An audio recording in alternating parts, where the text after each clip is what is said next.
What is up, artists? Jeff Tao coming at you with my second video. Now if you're new here, be sure to check out my first video so you can figure out what's going on with this video series. Now I love drawing characters, but I find that they get a little rigid when I draw them. I think if I have a fundamental understanding of anatomy, I'll be able to draw my characters with more dynamic poses and forms. The tutorial I was learning from comes from the channel Modern Day James, and he's got a lot of content on his channel, so be sure to check him out. Now I went through his 5-part series on anatomy. He goes through the trunk, arm, and hand anatomy. He discusses his takeaways from when he was studying the Bridgman's book on anatomy. So I'm essentially giving you my takeaways of his takeaways of the Bridgman book. And since I'm an amateur artist, you might actually vibe with a lot of the hurdles that I encountered while learning anatomy. Now his videos are about 10 to 15 minutes long, but they are jam-packed with knowledge. It took me about several hours per video because I didn't want to miss a thing. And that's what I wanted to do here. I wanted to get into his head so that I can understand how he thinks about anatomy and then how he applies anatomy into his drawing. I had to pause, rewind, even restart the videos several times because it was really hard to figure out what was going on in his head. Tendons and okay, what did he say? Go into the sketch. I used reference. Its yeah, main sorry, I function is missed to pull that. the I upper was, arm. Distracted. The majority of the back is taken. Okay, yeah, I missed that. This. Okay, yeah, what did he say? Shoulder. Okay, yeah, what? But is held to it. The trunk of the picks up a lot of volume of the arm. Okay, yeah, I This missed, muscle I is missed that over- entire little From the segment. inner view of the arm, we can see the Okay, wait, what? finger. So if you go through his tutorials, I encourage you to really take your time and slow down. I think we're aiming for more quality than quantity when it comes to learning drawing. So the first thing I realized is that I knew absolutely nothing about anatomy. What's this guy doing? It's doing something like this. He's dabbing. Oh, that's a small, cute little butt. Oh, this is the front of him. So he's actually going like this. See, that's how little anatomy I know. I didn't even know this was the front of a person.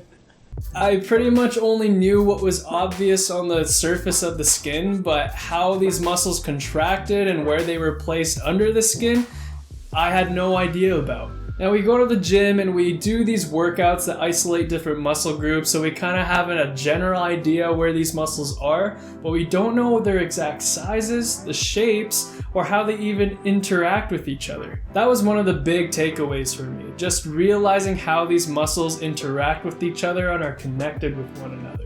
For example, if we lift our arm and look at our armpit, our pectoral and bicep actually intersect several times. Another example is the brachioradialis that we consider a major part of our forearm. It doesn't actually connect with the elbow or the olecranon. It actually connects right between the bicep and the tricep, which was pretty crazy to me to learn about. But when I put pencil to paper or pen to tablet, I didn't really know where to begin. So James's approach to drawing anatomy is that he understands the basic shapes and forms of each muscle first. And then from that basic understanding, he then adds layers of complexity. I also noticed this helped me a lot when I'm drawing characters. For example, if I needed a larger latissimus dorsi, I would just draw a bigger triangle and then add all the details after that. But even understanding these basic shapes, which muscle do you start with?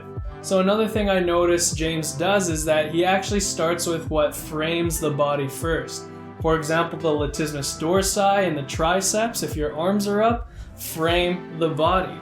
And once you have this basic frame, it's easier to place all the other muscles in relationship to this frame so that your picture can look proportionate. I noticed that when I just tried to draw a reference from left to right, it easily got really disproportionate. So I'm noticing that having an understanding of anatomy is allowing me to draw characters without too much dependence on a reference. Another thing I notice is that we're all references ourselves. So So as James was discussing anatomy through his drawings, I was feeling my own muscles to kind of confirm what he was saying.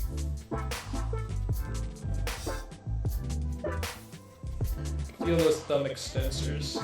Shapes in the hand, and it also helps push that. Oh yeah, like even when I look at my own, it's like the index metacarpal is just so much more apparent, at least from this angle. So To the silhouette. it's got his rib cage going straight into the armpit.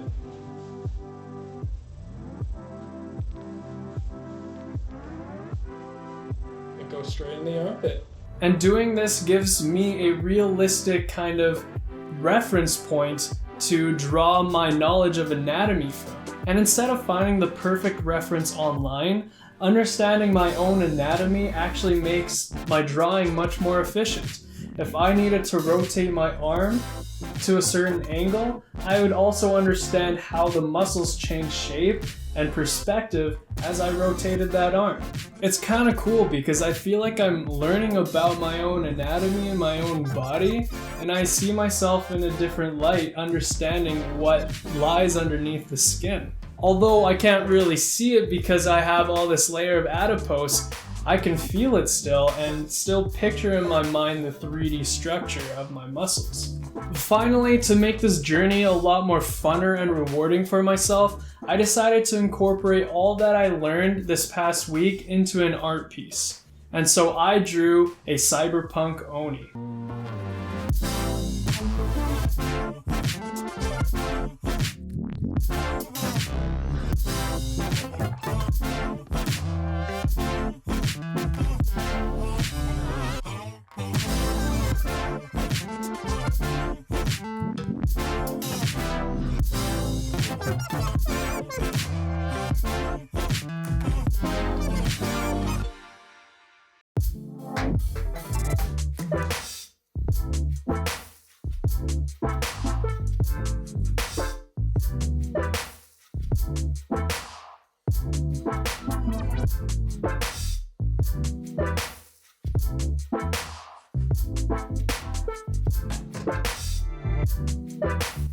So there were several inspirations that went into this drawing.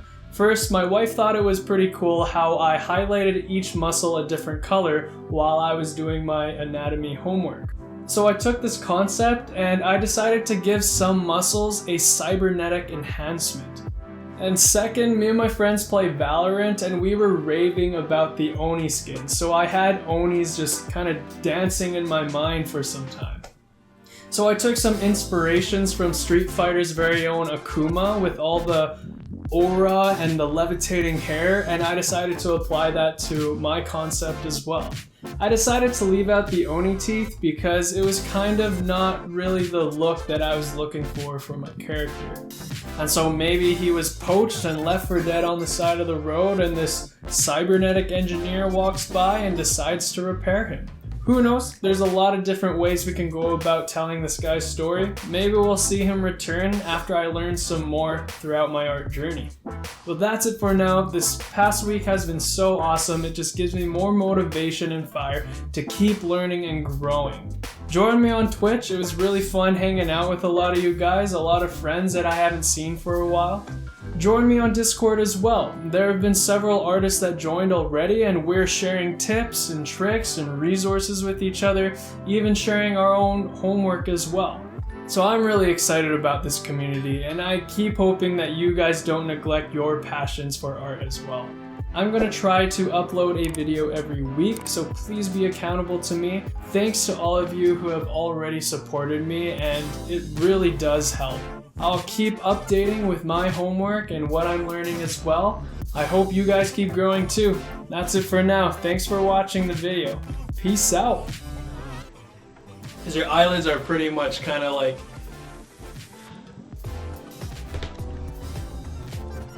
layers of skin over a spherical surface. See what I mean? Maybe from this side you can see a lot more. Then you got these massive traps. Okay, we're done with this. You see his traps here? I don't know if he's got that right. I think mine looks a little. Yo, this is a I think this is a little... I just realizing how inappropriate this kind of looks, so I'm gonna change that. Here, we'll make it more blocky. But I think I have the anatomy a little better. Look at that.